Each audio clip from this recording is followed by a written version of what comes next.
আসসালামু আলাইকুম। আমি আপনাদের ভালোবাসার হুজাইফা আব্দুল্লাহ তাওহীদ। আজ 19শে রমজান 2025, ফাতাহ মক্কা এবং ঐতিহাসিক মক্কা বিজয় দিবস। অষ্টম হিজরিতে 630 সালে আজকের এই দিনে হযরত মুহাম্মদ সাল্লাল্লাহু আলাইহি ওয়াসাল্লাম 10,000 সাহাবী নিয়ে বিনা রক্তপাতে ঐতিহাসিক মক্কা বিজয় করেন। এ বিজয় ছিল অভূতপূর্ব। বিনা রক্তপাতে এমন বিজয় অতীতেও হয়নি, ভবিষ্যতেও হবে না। ষষ্ঠ হিজরিতে 628 সালে মক্কার কাফেররা হুদাইবিয়ার সন্ধি ভঙ্গ করেন।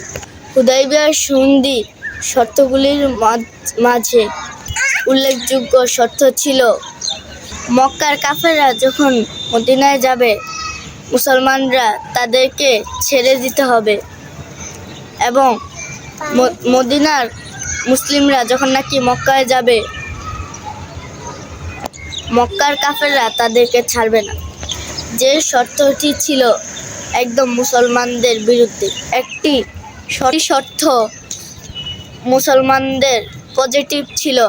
সত্যটি হলো 10 বছর সবাই নিজের ধর্ম নিজভাবে পালন করবে, স্বাধীনভাবে ধর্ম পালন করবে, কেউ কাকে বাধা দিবে না।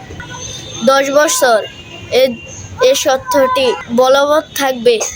কেউ কোনো যুদ্ধের ভিতর 10 বছর মুসলিম এবং কাফেরদের যুদ্ধতে কেউ জড়াবে না। তখন হুদাইবিয়ার সন্ধিতে স্বাক্ষর করে যখন মুসলমানদের বিরুদ্ধে শর্ত দেখে, তখন হযরত উমর রাদিয়াল্লাহু তাআলা আনহু হযরত মুহাম্মদ সাল্লাল্লাহু আলাইহি ওয়াসাল্লামের জামা টেনে ধরে যেন এই সন্ধিতে স্বাক্ষর না করে।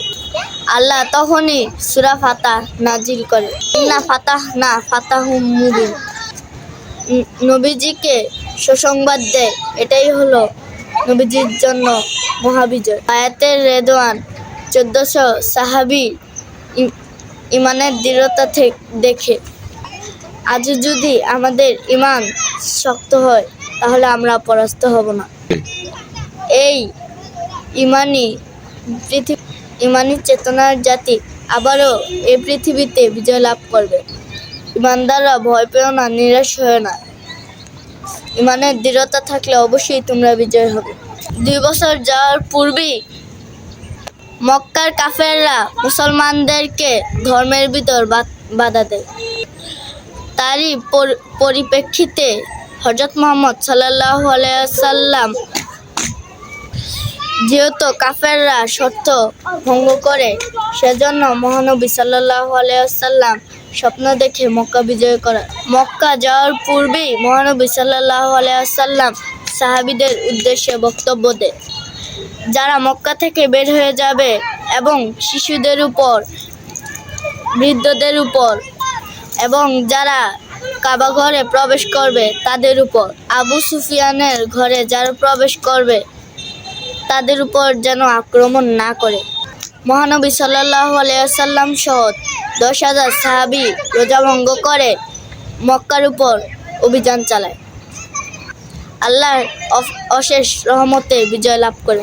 উল্লেখ্য, দ্বিতীয় হিজরিতে 624 সালে 17 রমজান মহানবী সাল্লাল্লাহু আলাইহি ওয়াসাল্লাম সহ 313 জন আল্লাহর হুকুম ফরজ রোজা ভঙ্গ করে।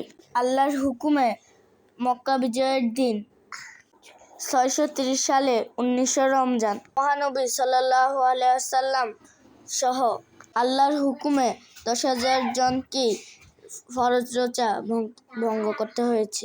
খন্দকের যুদ্ধের দিন আল্লাহর হুকুমে 4 ওয়াক্ত ফরজ নামাজ কাজা করতে হয়েছে। আল্লাহ এ ফরজ রোজা এবং নামাজের কাজার হিসাব নেবেন না, কারণ সেদিন ফরজ ইবাদতের চাইতে জিহাদের গুরুত্ব ছিল অনেক বেশি। অবশেষে মক্কা বিজয় করার পর ইবনে কাতাল সহ 6 জনের মৃত্যু কার্যকর করে আর বাকি সবাইদেরকে মাফ করে দেয়। এ অভূতপূর্ব ক্ষমার দৃষ্টান্ত দেখে কাফের সর্দার আবু সুফিয়ান সহ দলে দলে লোক ইসলামের সুশীতল ছায়ার তলে আসে। ইসলাম তো এমনই মহাউব। ইমানি চেতনার জাতি আবারও এই পৃথিবীতে বিজয় লাভ করবে। ইমানদাররা ভয় পেও না, নিরাশ হয় না। ইমানের দৃঢ়তা থাকলে অবশ্যই তোমরা বিজয় হবে। গাজা যুদ্ধ বিরতি করে ভঙ্গ করে ইসরায়েলরা যেভাবে গাজার উপর আক্রমণ চালিয়েছে, হুদাইবিয়া সন্ধির পর যেভাবে মুসলমানরা মক্কা বিজয় করেছিল, সেদিন বেশি দূরে নয়, আবারও মুসলমানরা আল আকসা বিজয় লাভ করবে ইনশাআল্লাহ। আল্লাহ আমাদের বিজয়ের স্বাদ গ্রহণ করার তৌফিক দান করুন, আমিন।